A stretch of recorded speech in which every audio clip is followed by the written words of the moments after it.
The Cleveland Browns are hiring former Ravens offensive coordinator Todd Monken as their next head coach. So, with only 3 jobs left open, Wow. the Browns, the Raiders, and the Cardinals, and much speculation about who the guy would be in Cleveland, they've taken Todd Monken. Todd, famously the offensive coordinator for the Ravens. Before that, a very well-regarded offensive coordinator for Georgia's national championship football teams. He is somebody that obviously has a lot of respect in the way that he runs offenses, but we haven't seen him in this role, Caroline. So this will be this is a moment for him to take the jump and take the leap and see if he can do with the Browns what Kevin Stefanski couldn't.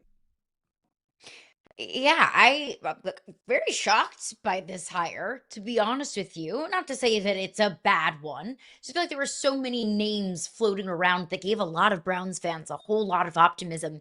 And Todd Monken's name wasn't necessarily one of those. Again, not to say that he can't be successful or he won't be successful or he can't go 9-8 and make the postseason with the Browns.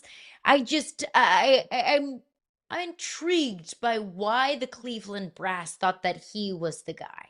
Is it because he has, unwavering belief in Shador Sanders and the Browns organization wanted someone to believe in their quarterback? I don't know, possibly. Is it because of what they've seen from him in Baltimore? Like you mentioned, in his time with Georgia, won back-to-back national championships with a former JUCO quarterback in Stetson Bennett. He certainly has enough skins on the wall. He certainly has a large enough resume to say he's a guy that you can trust. But I don't know if I would necessarily identify Todd Monken as somebody who can do what Kevin Stefanski couldn't. And it's because I did never believed head coach was the issue in Cleveland. Yeah, well, and some of this, look, Todd Monken is part of the reason that Jim Harbaugh is no longer the coach in Baltimore, at least according to multiple reports. There were conversations about whether or not they were willing to get rid of Todd Monken as their offensive coordinator, whether that was a rub for Lamar. We don't really know. We haven't gotten a lot of insight on that, but we do know that Harbaugh was adamant that he wouldn't be making that change, and that's part of why the Ravens, in fact, moved on. So somebody that Harbaugh certainly respected, but the building kind of wanted to move past. That also should be noted here. Shefty pointing out defensive coordinator Jim Schwartz is still under contract to Cleveland. The team wants him to stay. Caroline, this is not a Browns take. This is a universal take. I'm always nervous when a team tries to tell a head coach who to keep as a coordinator. I rarely see that work. I rarely think that that is the effective strategy. Part of what a coach is paid to do is to come in and decide how he wants his culture to look all the way across the room. How many times have we talked to different players, and when we've asked the question, even since our show started in August, what's the difference between a bad team and a good team? And the answer is everybody's on the same page. Are we? I mean, Jim Schwartz coming in as the defensive coordinator, is that going to be on the same page as Todd Monken? I don't know. So what we do know is that Monken is going to go from working with Lamar to working with Shador, Deshaun, whatever else their plan seems to be at quarterback. But if Schwartz stays, I think that's got to be one of the things that we consider when we look at the initial staff built and the process of building that staff. How much of this is Todd Monken's staff from day one, and how much of it is just the Browns asking somebody to come in and do what they want him to do? Yeah, you can't have your cake and eat it too. That's a little how I felt about the Joe Brady hire in Buffalo. You want change, but not too much change, so you'll just promote the offensive coordinator.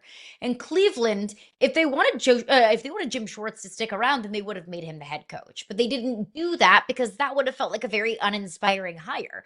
If they wanted to hire Jim Schwartz as their next head coach, they could have done that a long time ago. They didn't for a reason. But then you can't eat your cake too and have him stick around with your new head coach. If that's Todd Monken's decision in its entirety, 1000% his decision, then great, wonderful. Everybody can move forward in lockstep and everyone is in agreement. And you also get consistency at the defensive coordinator position. The defensive side of the ball is really, I would say, the greatest glimmer of hope for Cleveland Browns fans to at least be relevant and win enough games next season. But to your point, yeah, it's Todd Monken's decision. You don't hire a coach and say, okay, yeah, but you're going to do what we say. You hire a coach because you trust that coach entirely to build his staff. I believe so much in continuity of power, of clear divided roles. The GM picks the players. The coach picks his coaching staff and coaches the team. You don't get to keep pieces in place and tell your new head coach, okay, now play nice with this guy. If Jim Schwartz sticks around, it should because it is Todd Monken's decision and nobody else's. Yeah, Monken, by the way, notably in an interview done January 8th on the Ripken show, said flat out, quote, I didn't coach Lamar well enough. I didn't have as good a relationship as I could have. And when asked about what would happen if he didn't get a job somewhere, he said, if I don't get a job, then maybe that's my calling. So certainly he seemed to have peace with the way everything ended in Baltimore. And maybe you learn from that. Maybe you walk away from that experience with Lamar saying, hey, I came into an NFL experience from college football. I tried to handle it like it was college football, and it's a much different beast.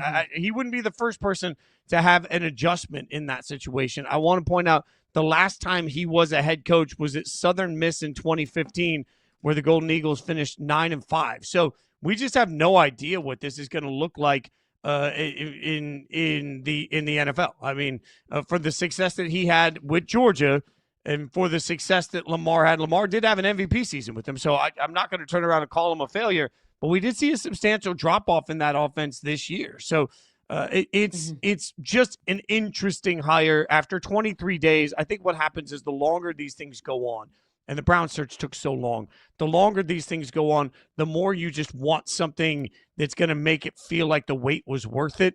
I'm not sure Todd Monken does that for the fan base, but Caroline, I'll remind everybody, Steelers fans hated their hire. There were some Titans fans that didn't like their hire. Now we've got Browns fans that may or may not like their hire. Bills fans don't seem to like their hire. Go up and down the list of the 10 openings we have. How many fan bases are actually going to like the guy that they've got in this situation? I think it's just a reminder that fans have these lofty expectations that somebody's going to come in and fix everything overnight. And to do that, they want a name they've heard for a long time. But the answer we all really have is, I don't know. Todd Monken could turn out to be a great coach. He could turn out to be yet another tombstone in the graveyard of coaches of Cleveland that have failed. I am always of the belief that it's more important to win the hire than it is to win the press conference. I think Liam Cohen's probably the perfect example of that. We still make fun of his introductory press conference in Jacksonville, and he got the Jags to the postseason and made Trevor Lawrence look like an MVP candidate in the final month and some change of the season. Looks like Liam Cohen's going to have some success in Jacksonville. So just because immediately right after the hire we're not overly thrilled doesn't mean that Todd Monken is not going to be successful with the Cleveland Browns. But to your point, if there is a layer of uncertainty with a head coaching hire, you at least want it to come with some excitement, right? The Davis Webbs, the Dragons of the world, the Grant Udinskis of the world, even Joe Brady with the Buffalo Bills. There's this sense of uncertainty, but also this sense of hope with some of these young offensive gurus. Todd Monken is an uncertainty, but doesn't come with that same level of intrigue, mystery, and excitement that maybe some of these younger candidates do. Again, I go back to, that doesn't mean he won't be successful, but it does feel uninspiring. The thing that worries me the most is a divided locker room. If they are going to keep Schwartz, and Schwartz has a defensive side of the ball that loves him, and he's the man, and you have this sort of holdover portion, and then a new guy comes in that's sort of the boss, but is he the boss? And, like, are the defensive sides going to really listen to him, or are they going to hang out with Schwartz? Like, these are the small things that feel like I'm overreacting. But, again, the more we talk to former players post what went wrong, the number of times we hear what Raheem Mostert told us earlier today about my beloved Raiders.